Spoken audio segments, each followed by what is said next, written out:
All right, today we're doing brakes on the 2016 Hyundai Veloster. This is the front. We're gonna jack it up and we're gonna pull the brakes apart. I have all brand new spiffy brakes to throw on. So first thing we're gonna do, get it up in the air and get the wheel off. Okay, now that I got the wheel off, what I'm gonna do is I'm gonna pull these two screws. First thing I'm gonna do is you're gonna take a number 3 Phillips.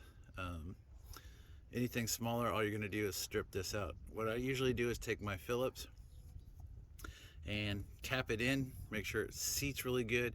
It also helps shock it free. As you can see, these are the factory brakes. They have never been changed. All right, and just like that, they are out. Don't throw them away, and if you need, you're going to probably reuse them, but you can see I got them out without distorting them or stripping them. So my new brake rotors did not come with new ones. So the next thing we have to do is remove the brake caliper so we can pull the pads, and then we have to pull the bracket so we can pull the disc out of there. So that's the next two things we're going to be doing. All right, so new rotors on, screws are back in place. I just got to put the bracket and then I can put the caliper back in and be good to go. All right, one thing I did do since I had this all apart, I went ahead and checked this bearing, make sure there was no play in it. I do use my car on the track, so this is definitely a wear item inside here, this bearing, so always make sure that there's no excessive play. I have all new struts and everything up there, so that part's good to go. The only other thing I'd have to worry about is the lower control arm, but down the road I will invest in a beefier set.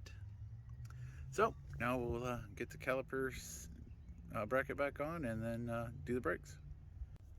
All right, so there's the brake pads in. See if I can do this one-handed. I don't know if I can, it usually takes 2.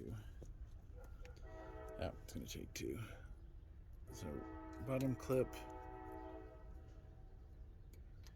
there you go. Do the top one.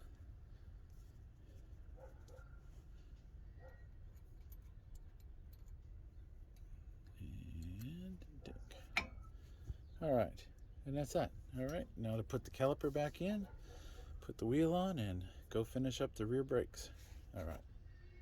All right, so pads are in, the keepers are in, the little springs are in that hold the pads tension.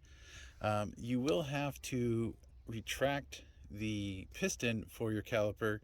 There's a couple of different tools. I usually just use a large C-clamp,